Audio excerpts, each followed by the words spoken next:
Hi guys, welcome back to my YouTube channel, that is Swapna's Tutorial. So ನೀವೇನೇ ನನ್ನ ಚಾನೆಲ್ಗೆ subscribe ಆಗಿಲ್ಲ ಅಂದರೆ ಪ್ಲೀಸ್ ಸಬ್ಸ್ಕ್ರೈಬ್ ಆಗಿ, ವಿಡಿಯೋಸ್ನ ಲೈಕ್ ಮಾಡಿ, ಶೇರ್ ಮಾಡಿ, ಹಾಗೆ ಕಮೆಂಟ್ ಮಾಡಿ. ಸೊ ಈ ಒಂದು ವಿಡಿಯೋದಲ್ಲಿ ನಾನು ಸೆಕೆಂಡ್ ಸೆಮ್ BCom ಇಂಗ್ಲೀಷ್ನ ಒಂದು ಕ್ವಶನ್ ಪೇಪರ್ ಪ್ಯಾಟ್ರನ್ ಯಾವ ರೀತಿ ಇರುತ್ತೆ ಅಂತ ಹೇಳಿ ಈ ಒಂದು ವಿಡಿಯೋದಲ್ಲಿ ಎಕ್ಸ್ಪ್ಲೈನ್ ಮಾಡ್ತಾ ಹೋಗ್ತೀನಿ. ಸೊ ಯಾರು ಕೂಡ ಸ್ಕಿಪ್ ಮಾಡಬೇಡಿ, ಬಿಕಾಸ್ ಇದರಲ್ಲಿ ನಾನು ಸ್ವಲ್ಪ ಯೂಸ್ಫುಲ್ ಆಗುವಂಥ ಒಂದು ಟಿಪ್ಸ್ಗಳನ್ನ ಹೇಳ್ತಾ ಹೋಗ್ತೀನಿ ನಿಮಗೆ. ಯಾಕೆ ಅಂದರೆ ನಾನು ಕೂಡ ಎಕ್ಸಾಮ್ನ ಫೇಸ್ ಮಾಡೇ ಇಲ್ಲಿಗೆ ಬಂದಿರೋ ರೀಸನಿಂದ ಸೊ ನನಗೂ ಗೊತ್ತಿರುತ್ತೆ ಯಾವ ರೀತಿ ಸ್ಕೋರ್ ಮಾಡ್ಬೋದು, ನೀವು ಆರಾಮಾಗಿ ಒಂದು ಇಂಗ್ಲೀಷಲ್ಲಿ ಹೈಯೆಸ್ಟ್ ಮಾರ್ಕ್ಸ್ನ ಯಾವ ರೀತಿ ಸ್ಕೋರ್ ಮಾಡ್ಬೋದು ಅನ್ನೋದನ್ನ ನಾನು ಇಲ್ಲಿ ಹೇಳ್ತಾ ಹೋಗ್ತೀನಿ. ಓಕೆನಾ? ಸೊ ನಿಮಗೆ ಟೋಟಲ್ ಆಗಿ 80 ಮಾರ್ಕ್ಸ್ಗೆ ನೀವು ಎಕ್ಸಾಮ್ ಅನ್ನೋದನ್ನ ಬರೀತೀರಾ. ಸೊ ಅದರಲ್ಲಿ ಸೆಕ್ಷನ್ ಎ ಬಂದ್ಬಿಟ್ಟು ಆನ್ಸರ್ ಇನ್ 1 or 2 ಸೆಂಟೆನ್ಸಸ್ ಅಂತ ಇರುತ್ತೆ. ಅಂದರೆ ಚಿಕ್ಕದಾಗೆ ಆನ್ಸರ್ ಅನ್ನೋದನ್ನ ಬರೀಬೇಕು. 1 or 2 ಸೆಂಟೆನ್ಸ್ ಅಂದಿದ ತಕ್ಷಣ ನೀವು ಕೌಂಟ್ ಮಾಡಿಕೊಂಡು 1 or 2 ಸೆಂಟೆನ್ಸ್ ಬರೆಯೋಕ್ಕೆ ಹೋಗಬೇಡಿ. ಅಪ್ರಾಕ್ಸಿಮೇಟ್ಲಿ ಒಂದು 4 to 5 ಲೈನ್ಸ್ ಆರು ಇರಲಿ. ಓಕೆನಾ? 4 to 5 ಲೈನ್ಸ್ ಇದ್ರೆ ಸಾಕು. ಅದ್ರ ಮೇಲೆ ಏನು ಎಕ್ಸ್ಟೆಂಡ್ ಬರಿತೀನಿ ಅಂದರೆ ಬರೀರಿ, ಏನು ಇಶ್ಯೂ ಇಲ್ಲ.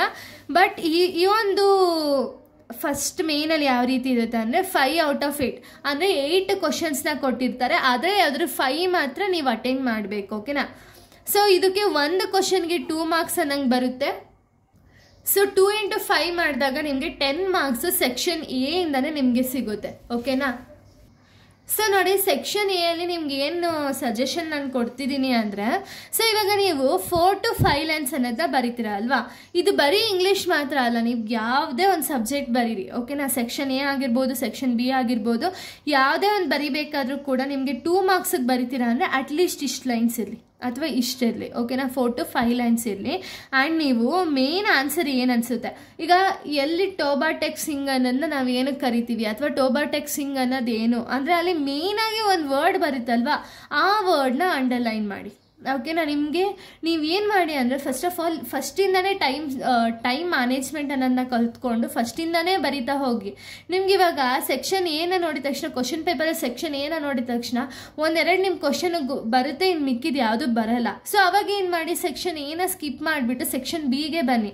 ಬಟ್ ಏನು ಅಂದರೆ ಕಂಪ್ಲೀಟಾಗಿ ಸ್ಟಾರ್ಟಿಂಗ್ ಪೇಜ್ ನೀವು ಏನು ಬರೀತೀರಲ್ಲ ಅದನ್ನು ಕರೆಕ್ಟಾಗಿ ಬರೀರಿ. ಓಕೆನಾ? ನಿಮ್ಗೆ ಯಾರು ನನಗೆ ಪರ್ಫೆಕ್ಟಾಗಿ ಆನ್ಸರ್ ನನಗೆ ಗೊತ್ತು ಅನಿಸುತ್ತೋ ಆ ಪರ್ಫೆಕ್ಟ್ ಆನ್ಸರ್ನ ನೀವು ಫಸ್ಟ್ ಪೇಜಿಂದನೇ ಸ್ಟಾರ್ಟ್ ಮಾಡ್ತಾ ಹೋಗಿ. ನಿಮ್ಗೆ ಅದು ಇವಾಗ 4 ಮಾರ್ಕ್ಸಲ್ಲೂ ಅಂದ್ಕೊಳ್ಳಿ, 4 ಮಾರ್ಕ್ಸಲ್ಲಿ ನೀವು 4 ಕ್ವಶನ್ಸ್ ಬರೀಬೇಕು. 4ಅಲ್ಲಿ ನಿಮಗೆ ಬರೀ 3 ಬರುತ್ತೆ, ಇನ್ನೊಂದು ಬರಲ್ಲ. ಅವಾಗ ಏನು ಮಾಡಿ, 3 ಆನ್ಸರ್ಸ್ನ ಬರೆದು ಬೇಕಾದ್ರೆ ಲಾಸ್ಟಲ್ಲಿ ಬರೀರಿ, ಏನು ಇಶ್ಯೂ ಇಲ್ಲ. ಓಕೆನಾ? ಲಾಸ್ಟಲ್ಲಿ ಕ್ವಶನ್ ಇವಾಗ ಸೆಕ್ಷನ್ ಬಿ ಅಂತ ಹಾಕ್ಬಿಟ್ಟು ಎಷ್ಟನೇ ಕ್ವಶನ್ ಅಂತ ಹೇಳ್ಬಿಟ್ಟು ಮೆನ್ಷನ್ ಮಾಡಿಬಿಟ್ಟು ಬರೀರಿ. ಬಟ್ ಏನು ಅಂದರೆ ಯಾವುದನ್ನು ಬಿಡಕ್ಕೆ ಹೋಗಬೇಡಿ. ಓಕೆನಾ?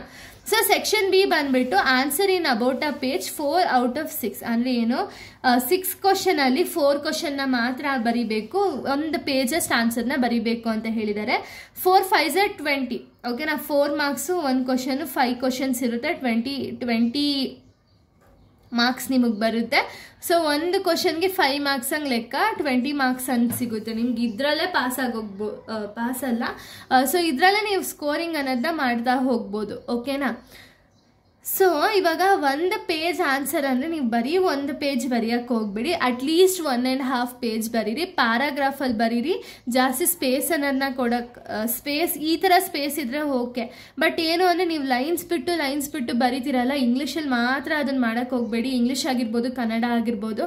ಯಾಕೆ ಅಂದರೆ ನಿಮಗೆ ಪೇಜಸ್ಸೇ ಸಾಲಲ್ಲ ಲಾಸ್ಟಲ್ಲಿ. ನೀವು ಎಷ್ಟೊಂದು ಪೇಜಸ್ ಐತಿರಪ್ಪ, ನಾನು ಲೈನ್ ಬಿಟ್ಟು ಬರೀತೀನಿ ಅಂದರೆ ಪೇಜಸ್ಸೇ ಸಾಲಲ್ಲ. ಸೊ ಅದಕ್ಕೆ ಏನು ಮಾಡಿ ಅಂದರೆ ಲೈನ್ ಬಿಟ್ಟು ಏನು ಬರೆಯೋಕ್ಕೆ ಹೋಗಿ ಪ್ಯಾರಾಗ್ರಾಫ್ ಮಾಡಿಕೊಂಡು ಬರೀರಿ. ಓಕೆನಾ? ಲೈನೆಲ್ಲ ಬಿಡೋಕ್ಕೆ ಹೋಗಬೇಡಿ. ಇನ್ನು ನೆಕ್ಸ್ಟ್ ಸೆಕ್ಷನ್ ಸಿ ಬಂದುಬಿಟ್ಟು answer in about 2 to 3 pages, 2 10s are 20. 4 ಕ್ವಶನಲ್ಲಿ 2 ಕ್ವಶನ್ನ ಮಾತ್ರ ಆನ್ಸರ್ ಮಾಡಬೇಕಾಗುತ್ತೆ. 1 ಕ್ವಶನ್ಗೆ 10 ಮಾರ್ಕ್ಸ್ ಇರುತ್ತೆ. ಸೊ ಇದರಲ್ಲೇ ನೀವು ನೋಡಿ, ಇದರಲ್ಲೇ ನೀವು 50 ಮಾರ್ಕ್ಸ್ ತೊಗೊಬಿಡ್ಬೋದು ಆರಾಮಾಗಿ. ಓಕೆನಾ? ಸೊ ಇದು 2 to 3 pages ಅಂದಿದ್ದಾರೆ. ಸೊ ಅಪ್ರಾಕ್ಸಿಮೇಟ್ಲಿ 3 pages ಅನ್ನೋದನ್ನ ಬರೀರಿ. ಇನ್ನೂ ನಂಗೆ ಜಾಸ್ತಿ ಗೊತ್ತು ಅಂದರೆ ಬರೀರಿ, ಟೈಮ್ ಇದ್ದರೆ. ಇಲ್ಲ ಅಟ್ಲೀಸ್ಟ್ 3 pages ಆದರೂ ಬರೀರಿ. ಓಕೆನಾ? ಸೊ ಇದು ನಿಮಗೆ ಕ್ವಶನ್ ಆ್ಯಂಡ್ ಆನ್ಸರ್ ಪಾರ್ಟ್, ಇದಕ್ಕೆ ನಿಮಗೆ 50 ಮಾರ್ಕ್ಸ್ ಸಿಗುತ್ತೆ. ಇನ್ನು ನೆಕ್ಸ್ಟು ಗ್ರಾಮರ್ ಪಾರ್ಟ್ ಬಂದುಬಿಟ್ಟು ನಿಮಗೆ 30 ಮಾರ್ಕ್ಸ್ ಅನ್ನೋದು ಇಲ್ಲೇ ಸ್ಕೋರ್ ಮಾಡ್ಬೋದು. ಓಕೆನಾ? ಇಷ್ಟು ಗ್ರಾಮರ್ ಕೂಡ ನಾನು ಅಪ್ಲೋಡ್ ಮಾಡಿದ್ದೀನಿ. ಸೊ ಯಾರೆಲ್ಲ ವೀಡಿಯೋಸ್ನ ನೋಡಿಲ್ವೋ ಒಂದ್ಸತಿ ಪ್ಲೇ ಲಿಸ್ಟಲ್ಲಿ ಗ್ರಾಮರ್ ಅಂತಲೇ ಸೇವ್ ಮಾಡಿದ್ದೀನಿ. ಸೊ ಅದರಲ್ಲಿ ನಿಮಗೆ ಕಂಪ್ಲೀಟ್ ಗ್ರಾಮರ್ ಅನ್ನೋದು ಸಿಗುತ್ತೆ. ಓಕೆನಾ? ಸೊ ಗ್ರಾಮರಲ್ಲಿ ಫಸ್ಟ್ ಬೇಸಿಕ್ ಕಮ್ಯುನಿಕೇಷನ್ ಸ್ಕಿಲ್ಸ್ ಅನ್ನೋದಿರುತ್ತೆ. ಇದರಿಂದ ನಿಮಗೆ 5 ಮಾರ್ಕ್ಸ್ ಅನ್ನೋದು ಸಿಗುತ್ತೆ. ನೆಕ್ಸ್ಟ್ ಇಂಟ್ರೊಡ್ಯೂಸಿಂಗ್ ಒನ್ ಸೆಲ್ಫು ಅಥವಾ ಗಿವಿಂಗ್ ಇನ್ಫಾರ್ಮೇಷನು, ಗಿವಿಂಗ್ ಇನ್ಸ್ಟ್ರಕ್ಷನು, ಇದರಲ್ಲಿ ಯಾವ್ದಾದ್ರು ಕೊಡ್ಬೋದು. ಇದಕ್ಕೆ 5 ಮಾರ್ಕ್ಸ್ ಅನ್ನೋದಿರುತ್ತೆ. ನೆಕ್ಸ್ಟ್ ನ್ಯೂಸ್ ರೈಟಿಂಗ್ ಇರುತ್ತೆ. ನ್ಯೂಸ್ ರೈಟಿಂಗು ನೀವು ಅದನ್ನು ರಿಪೋರ್ಟ್ ಮಾಡಬೇಕಷ್ಟೇ. ಇವಾಗ ಏನೋ ಒಂದು ಇನ್ಸಿಡೆಂಟ್ನ ಕೊಟ್ಟಿರ್ತಾರೆ, ಅದನ್ನು ನೀವು ಡೀಟೇಲ್ ಆಗಿ ಬರಿಬೇಕು, ಅದನ್ನು ನ್ಯೂಸ್ ರೈಟಿಂಗ್ ಅಂತಾರೆ. ಇದಕ್ಕೆ 5 ಮಾರ್ಕ್ಸು. ನೆಕ್ಸ್ಟ್ ಡೈಲಾಗ್ ರೈಟಿಂಗ್ ಅನ್ನೋದಿರುತ್ತೆ. ಅವರೇ ಡೈಲಾಗ್ಸ್ನ ಕೊಟ್ಟಿರ್ತಾರೆ, ಅದನ್ನು ಅಂದರೆ ಯಾರ ಮಧ್ಯೆ ಕಾನ್ವರ್ಸೇಷನ್ ಅಂತ ಕೊಡ್ತಾರೆ, ಅದನ್ನು ಡೈಲಾಗ್ ರೈಟಿಂಗ್ ಬರೀತೀರಾ. ನೆಕ್ಸ್ಟ್ ಜಾಬ್ ಓರಿಯೆಂಟೆಡ್ ರೈಟಿಂಗ್ ಬರೀತೀರಾ, ಅಂದರೆ ಇದಕ್ಕೆ ಇಮೇಲ್ ಆಗಿರ್ಬೋದು, ಲೆಟರ್ ರೈಟಿಂಗು, CV ಇದೆಲ್ಲ ಇನ್ಕ್ಲೂಡ್ ಆಗುತ್ತೆ.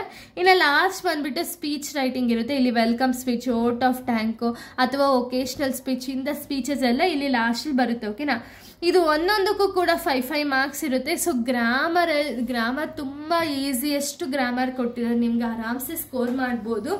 ನಿಮಗೆ ಯಾವುದೋ ಇದರಲ್ಲಿ ಯಾವುದೋ ಒಂದು ಗೊತ್ತಿಲ್ಲ ಅಂದ್ಕೊಳ್ಳಿ, ಬಟ್ ಬಿಡೋಕ್ಕೆ ಮಾತ್ರ ಹೋಗಬೇಡಿ. ಏನು ಅಂದರೆ ಅದ್ರ ರಿಲೇಟೆಡ್ ಬರಿತಾ ಹೋಗಿ. ಹಾಗೆ ಕ್ವಶನ್ ಆನ್ಸರ್ಸಲ್ಲೂ ಕೂಡ ನಿಮಗೆ 2 ಮಾರ್ಕ್ಸು ಆ್ಯಸ್ ಇಟ್ ಈಸ್ ಬರೀಬೇಕು. ಯಾಕೆ ಅಂದರೆ ಅವ್ರು ಡೈರೆಕ್ಟ್ ಕ್ವಶನ್ಸ್ನ ಕೇಳ್ತಾರೆ. ಬಟ್ 4 ಮಾರ್ಕ್ಸ್ ಆಗಿರ್ಬೋದು, 10 ಮಾರ್ಕ್ಸ್ ಆಗಿರ್ಬೋದು. ನನ್ನ ಒಂದು ಸಜೆಷನ್ ಏನು ಅಂದರೆ ಕಂಪ್ಲೀಟ್ ಲೆಸನ್ಸ್ನ ನೋಡ್ಕೊಳ್ಳಿ. ಓಕೆನಾ. ಕಂಪ್ಲೀಟ್ ಲೆಸನ್ಸ್ನ ನೀಟಾಗಿ ಅರ್ಥ ಮಾಡ್ಕೊಳ್ಳಿ. ಈಗ ಆ ಕ್ವಶನಲ್ಲಿ ನಿಮ್ಗೆ ಏನಾದ್ರು ಒಂದು ಸ್ವಲ್ಪ ಕನ್ಫ್ಯೂಷನ್ ಕೊಟ್ಟರು ಅಂದರೆ, ನನಗೆ ಅದು ಆನ್ಸರ್ ಗೊತ್ತಾಗ್ತಿಲ್ಲ ಅಂದರೆ, ನೀವೇನು ಅರ್ಥ ಮಾಡ್ಕೊಂಡಿರ್ತೀರ ನೋಡಿ ಲೆಸನು, ಆ ಲೆಸನ್ನೇ ಬರೆದಿಡಿ. ಓಕೆನಾ. ಏನು ಇಶ್ಯೂ ಇಲ್ಲ, ಆರಾಮ್ಸೆ ನಿಮಗೆ ಸ್ಕೋರ್ ಅನ್ನೋದನ್ನ ಮಾಡ್ಬೋದು. ಓಕೆನಾ. ಸೊ ನನ್ನ ಒಂದು ಇಂಗ್ಲೀಷ್ ಹೈಯೆಸ್ಟೇ 93ವರೆಗೂ ಬಂದಿತ್ತು ನನಗೆ ಇಂಗ್ಲೀಷ್ ಹೈಯೆಸ್ಟು. ಬಟ್ ಕನ್ನಡ ಮಾತ್ರ 98 ಬಂದಿತ್ತು. ಕನ್ನಡದಲ್ಲಿ ನಾನು ಜಾಸ್ತಿ ಹೈಯೆಸ್ಟ್ ಬಂದಿತ್ತು, ಬಟ್ ಇಂಗ್ಲೀಷಲ್ಲಿ 93 ಬಂದಿತ್ತು. ಯಾಕೆ ಅಂದರೆ ಇಂಗ್ಲೀಷಲ್ಲಿ ಅಷ್ಟು ಮಾರ್ಕ್ಸ್ ಅನ್ನೋದು ಕೊಡಲ್ಲ, ಎಲ್ಲರೂ ಒಂದು ಕಡೆ ಯಾರು ಕಟ್ ಮಾಡಿರ್ತಾರೆ. ಸೊ ಅದಕ್ಕೆ ನೋಡೋಣ ನೀವು ಹೇಗೆ ಬರೀತೀರಾ ಅಂತ ಹೇಳಿ. ನಿಮ್ಮದು ಒಂದು ಎಕ್ಸಾಮ್ ಪೇಪರ್ ಬರೆದ ಮೇಲೆ ನನಗೊಂದ್ಸತಿ ಕಮೆಂಟ್ ಹಾಕಿ. ಸೊ ಇಲ್ಲಿಗೆ ಒಂದು ಕ್ವಶನ್ ಪೇಪರ್ ಪ್ಯಾಟರ್ನ್ ಅನ್ನೋದು ಕಂಪ್ಲೀಟಾಗಿ ಎಕ್ಸ್ಪ್ಲೈನ್ ಮಾಡಿದ್ದೀನಿ. ನೆಕ್ಸ್ಟ್ ವೀಡಿಯೋದಲ್ಲಿ ನಾನು important questions, English important questions ಯಾವುದಿದೆ ಅದು ನೆಕ್ಸ್ಟ್ ವೀಡಿಯೋದಲ್ಲಿ ಹೇಳ್ತಾ ಹೋಗ್ತೀನಿ. So thank you guys, thanks for watching.